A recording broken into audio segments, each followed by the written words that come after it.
Ever feel like you're trying your best, but you just can't seem to catch a break? You look at those around you and think they have it all, the attention and the recognition.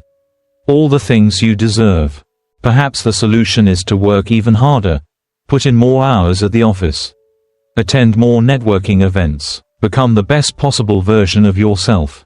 Or maybe something else is at play here.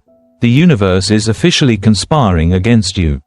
The stars aren't aligning. Or perhaps you think God must just favor some people over others. And, right now, you aren't making the top of the list. Maybe you've reached the point where you're asking, should I quit praying and take things into my own hands, fully commit to manifesting? I want to introduce you to an ancient story that I think speaks to this experience.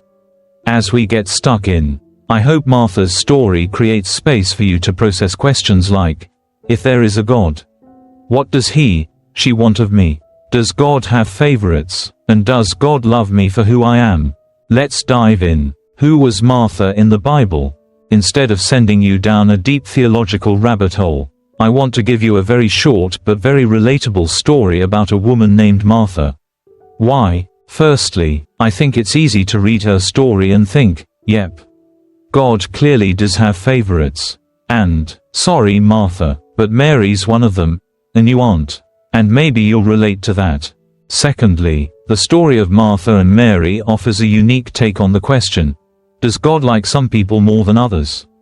Found in the book of Luke, it tells the story of Jesus, a spiritual leader living roughly 2,000 years ago, but it's written from Luke's perspective, that Jesus was God in human form. Whatever you make of Luke's belief, this story at least offers an interesting angle for us to explore. After all, Mary and Martha weren't discussing whether God picks favorites with experts in a brightly lit lecture theater. For them, this debate was a lot closer to home, literally, in their living room, and it even throws a messy family rivalry into the mix. Sound relatable? Let's see how it plays out. What is the story of Mary and Martha? As Jesus and his disciples went on their way, he came to a village where a woman named Martha welcomed him in her home. She had a sister named Mary, who sat down at the feet of the Lord and listened to his teaching. Martha was upset over all the work she had to do, so she came and said, Lord, don't you care that my sister has left me to do all the work by myself? Tell her to come and help me. The Lord answered her, Martha, Martha, you are worried and troubled over so many things, but just one is needed. Mary has chosen the right thing, and it will not be taken away from her. Luke 10:38-42. So, what do you think? Does Jesus prefer Mary over Martha? At first glance, you might think yes, Jesus clearly prefers Mary over Martha. He lets Mary sit and listen to him, while Martha is over here struggling through a never-ending to-do list. Mary gets the attention and the praise, despite offering her sister zero support. I'll be honest, that's a valid point. I think it's easy to think Mary is the golden child, especially for those of us who relate to Martha. Whether it's from God, our boss, our partner or our friend, we all want our efforts to be recognized. Right, and, when they aren't, it can leave us feeling like we just aren't enough. But there's a lot more to this short story than meets the eye.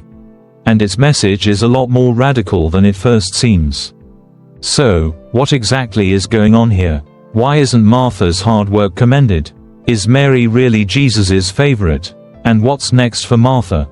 Feel like your best efforts aren't rewarded? That God likes others more than you? How would you feel if you were in Martha's shoes? Probably pretty envious of Mary, right? But to be fair to Martha, she doesn't stew over the situation in private, giving Mary the side eye and sliding in the occasional passive-aggressive comment. Instead, she speaks directly to Jesus. She addresses how she's feeling. She highlights how unfair it is that she's been left with all the work, a bold move, given the society she's living in. For a moment, I'd like you to pause and think about Martha's reaction. Does her response surprise you in any way? How would you have reacted if you were in her position? Maybe you'd take your hat off to her. Honestly, you wish you had her bravery. If only you could stand up for yourself like that. Or maybe you admire the fact that she's asking for help when she needs it. That's something you want to work on. Or perhaps you want to vent at God, but you don't how or if you should, or if God's even listening. If you were to challenge Jesus over something in your life right now, what would it be? How does Jesus respond to Martha? Throughout the Bible, there are plenty of statements on the value of hard work, but I think this passage is getting at something else. Why? Take a look at Jesus's response. His primary focus is how Martha's feeling, not whether the work gets done, or how good it is. Notice how he picks up on the consequences of her work, that it leaves her feeling worried and troubled. Martha's efforts aren't inherently wrong. The problem is that it's stressing her out and keeping her from other important things. It keeps her from loved ones, prevents spiritual nourishment, and even ignites family tension. That's the real issue here. In a counter-cultural move, Jesus commends Mary for focusing on what truly matters to her, going against societal and familial expectations in the process. So perhaps it's too much of a leap for us to interpret that Mary's automatically the favorite based on what Jesus says here. Perhaps Jesus's response is from a place of compassion, and it reveals how much he values both sisters, not one over the other. I also think this speaks into the question, what does God want of me? In this moment, Jesus doesn't expect either sister to be producing or performing. He just wants to spend time with them. The story isn't over yet. What's next for Martha? Noticed how Jesus used Martha's name twice.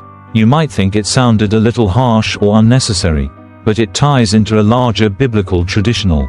There are only 7 times when God calls someone by their name twice, and Martha is the only woman. In each case, it marks an important step in their spiritual journey, a deepening of their relationship with God. And it hints that Martha's on a journey, which is only just beginning. Unfortunately, we don't know if Martha dropped everything and sat alongside her sister to listen to Jesus. Luke just doesn't give us that detail, but we check back in with both sisters, a scene told in John's book, later on. In a scene when Martha calls Jesus the Messiah, the one promised by God. This is a huge moment in her spiritual journey. We don't know what happened in between these events, but I like to think that Martha has invested time into her own spiritual journey. I like to think she made time for the things that mattered to her. So, do you still think Mary was Jesus's favorite? Or do you think the sisters were just on different paths? And what do you think the portrayal of Martha's journey might reveal about the nature of God? Do you find it refreshing to see Martha's understanding of God grow over time? And what might it mean that Martha didn't have to have it all figured out before God called her name twice? Does God favor some people over others? Wondering what else the Bible says about whether God has favorites. Across this ancient text, the writers communicate God's favor over people. But what does it mean to be highly favored by God? This is less a comment on God's preference for one over another, but more a reflection of their relationship with God in that moment, and how this relationship shapes the narrative that follows. It's important to note that the Bible doesn't portray these individuals as perfect. It accounts for their failings along the way.